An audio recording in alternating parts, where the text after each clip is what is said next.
कंवरपाल सिंह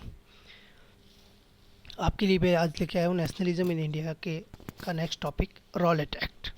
ठीक है। अ, आज हम लोग रॉलेट एक्ट के बारे में थोड़ा सा डिटेल में पढ़ेंगे।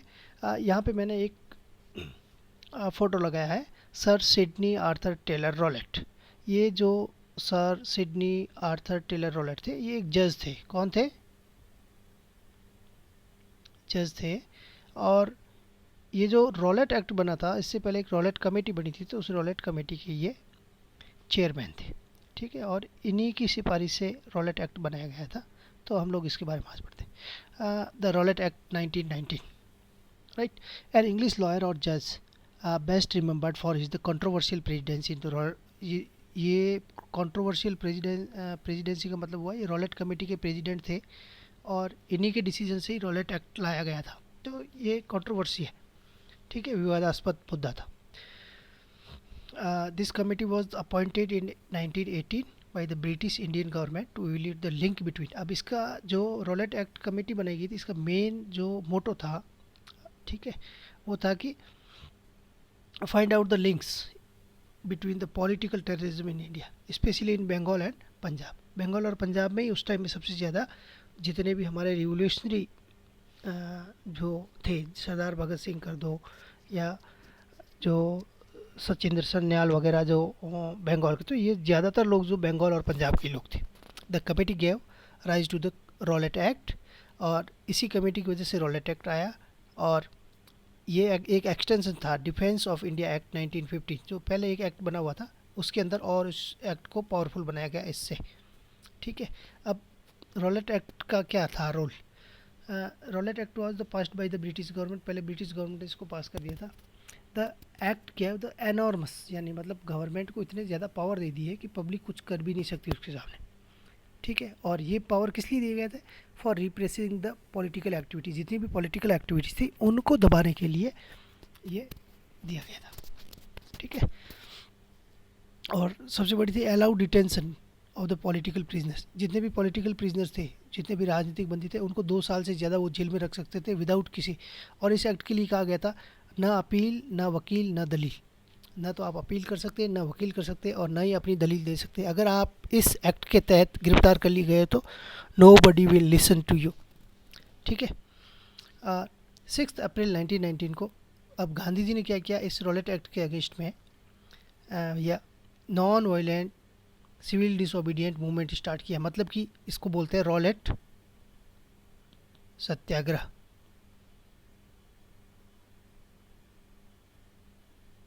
रॉलेट सत्याग्रह किसने स्टार्ट किया? पूरे कंट्री के अंदर स्टार्ट कर दिया हड़ताल के साथ में। किसने किया? 6 अप्रैल 1919 को महात्मा गांधी ने। ठीक है। अब उसमें क्या किया कि सारी शॉप्स वगैरह बंद कर दी गई, रैलीज निकाली गई। ठीक है। रेलवे के वर्कशॉप थे, उसके वर्कर्स ने हड़ताल कर दी। ठीक है। बैंक्स पे, पोस्ट ऑफिस पे, रेलवे स्टेशन पे लोगों ने अटैक करना शुरू कर दिया। ठीक है। और गवर्नमेंट ने क्या किया? Government brutally repress the nationalist. ठीक है। मतलब क्रूरता से जितने भी राष्ट्रवादी थे उनको दबाया गया। Martial law was imposed and General Dyer took command. और जनरल डायर ने कमांड ली। कहाँ की कमांड ली थी? इन्होंने ली थी पंजाब की कमांड। कहाँ की? ये पंजाब के जनरल थे उस टाइम। ठीक है। अब इसकी वजह से एक बहुत बड़ी घटना घटी थी, और उस घटना का नाम है जलियांवाला बाग मैस्कर। ठीक है। 13 अप्रैल 1919 को। तो इसका मैं थोड़ा सा आपको डिटेल में बता देता हूँ कि 10 अप्रैल को दो दो नेशनलिस्ट लीडर थे। एक तो डॉक्टर शैफुद्दीन किचलू और दूसरा डॉक्टर सत्यपाल। ये दोनों पंजाब के पॉलिटिकल लीडर थे। तो इन दोनों को रॉलेट एक्ट के तहत गिरफ्तार कर लिया गया। ठीक है। They were arrested in Rowlatt Act in Punjab under the infamous Rowlatt Act on the 13 April. ठीक है। सॉरी, 13 अप्रैल बोल रहा हूँ मैं, ये 10 अप्रैल को। ठीक है। अब 13 अप्रैल को क्या हुआ? Peoples gathered in the small park in the Amritsar. अब अमृतसर आपको पता ही कहाँ है? पंजाब में। अमृतसर में एक स्मॉल पार्क था जिसका नाम जलियांवाला बाग, नाम उसका नाम ही जलियांवाला बाग था।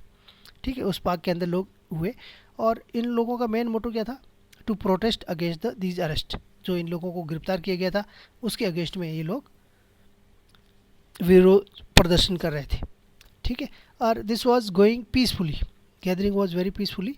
वॉज अटेंडेड बाय द, इसमें मैन वीमेन चिल्ड्रन सब लोग थे, ठीक है। अचानक क्या हुआ, जनरल डायर, हमने पहले बात की है, पंजाब का उस टाइम में ये कमांडर था, आर्मी कमांडर था। A British military officer station a regiment of the soldiers at the only entrance of the park.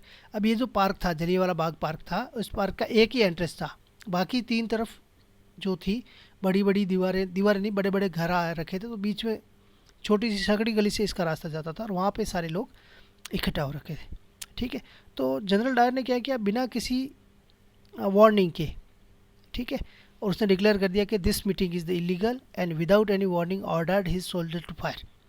और ये फायरिंग जो थी नियर अबाउट 10 मिनट्स तक चलती रही। कितने मिनट तक? 10 मिनट तक। और more than 1000 peoples were killed, 1000 से ज़्यादा लोग मारे गए, और over twice that number wounded, मतलब करीब 2000 से ज़्यादा लोग घायल हो गए। The massacre was worth calling genocide.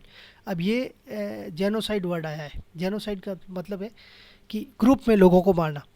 तो ऐसे ही जैसे साइड वर्ड है ना, साइड वर्ड एक रूट वर्ड है जिसमें सुसाइड हो गया, जेनोसाइड हो गया, फैट्रीसाइड हो गया, मैट्रीसाइड हो गया, रेजिसाइड हो गया, सारे वर्ड मतलब किसी हत्या से जुड़े हुए। जेनोसाइड मतलब मानवता की हत्या। And it is stunt the entire country, और इसने पूरे देश को स्तब्ध कर दिया, इतना ये घिनौना काम था।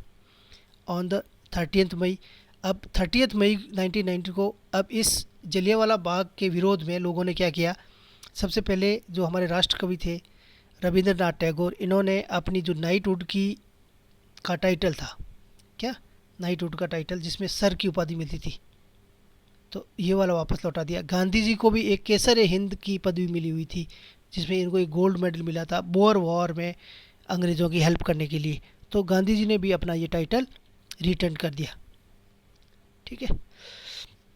अब जलियांवाला बाग मैस्क्रे के बाद में क्या हुआ, ठीक है, तो अब एक तरह से लोगों में गुस्सा तो था ही, क्योंकि अंग्रेज़ों ने इतना घिनौना काम किया था कि हम लोग सोच भी नहीं सकते, ठीक है। तो crowds took to the streets in the many North Indian towns, strikes, clashes with the police and attacks on the government building। अब एक तो क्या हुआ कि लोगों को इतना गुस्सा था कि सब जगह पे विरोध प्रदर्शन होने लगे, और गवर्नमेंट बिल्डिंग्स के ऊपर अटैक होने लगे, पुलिस के ऊपर अटैक होने लगे, ठीक है। और ब्रिटिशर्स ने भी क्या किया, ब्रूटल रिप्रेशन, मतलब कि क्रूरता से इसको दबाने की कोशिश की गई कि भाई कैसे भी करके इसको रिप्रेस कर दो। Seeking to humilities and terrorise the people, अब लोगों को इन्होंने क्या किया, लोगों को एकदम से भयभीत कर दो ताकि लोग बाहर निकलने की कोशिश नहीं करें। Peoples were flogged and villages were bombed, और पंजाब के कई विलेजों के अंदर जो हवाई जहाज से बॉम्ब गिराए गए थे। This violence forced Gandhi ji to stop the movement. अब गांधी जी का एक ही सिद्धांत था कि we will not be violent, हम वायलेंट मतलब हिंसक नहीं बनेंगे।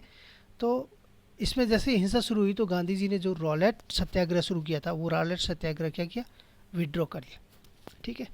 अब रॉलेट सत्याग्रह की सबसे बड़ी लिमिटेड थी कि ये ज़्यादातर सिटीज़ और टाउन्स में था, और विलेजेस और जितना कंट्री साइड एरिया था उसमें इसका कोई असर नहीं था, ठीक है। अब इसके अंदर हम लोगों ने देख लिया कि रॉलेट कमेटी के जो अध्यक्ष थे, क्या नाम था उनका, S.A. आर्थर टेलर रॉलेट, ठीक है, सर S.A.T. रॉलेट, ठीक है। रॉलेट एक्ट इंट्रोड्यूस किस लिए किया गया था, repress the political and revolutionary activities in India, जितनी भी राजनीतिक और क्रांतिकारी गतिविधियाँ थी उनको दबाने के लिए इसको लाया गया था। इस एक्ट से क्या हुआ कि गवर्नमेंट को बहुत ही ताकतवर, गवर्नमेंट को इसने बहुत ताकतवर बना दिया, मतलब एनॉर्मस पावर मिल गए, जिससे कि गवर्नमेंट पब्लिक के अगेंस्ट में कोई भी एक्शन ले सके, ठीक है। गांधी जी ने रॉलेट सत्याग्रह स्टार्ट किया था। मार्शल लॉ, जिसकी वजह से किसने लगा दिया, ब्रिटिशर्स ने भारत में मार्शल लॉ लगा दिया, ठीक है। Due to that Jallianwala Bagh, और इसी की वजह से क्या हुआ, जलियांवाला बाग हत्याकांड हुआ था, ठीक है। और 2-3 क्वेश्चन हैं आपके लिए। What was the impact of infamous Jallianwala Bagh incident over the society and British government. जो अंग्रेज़ी हुकूमत थी, अंग्रेज़ी हुकूमत और समाज के ऊपर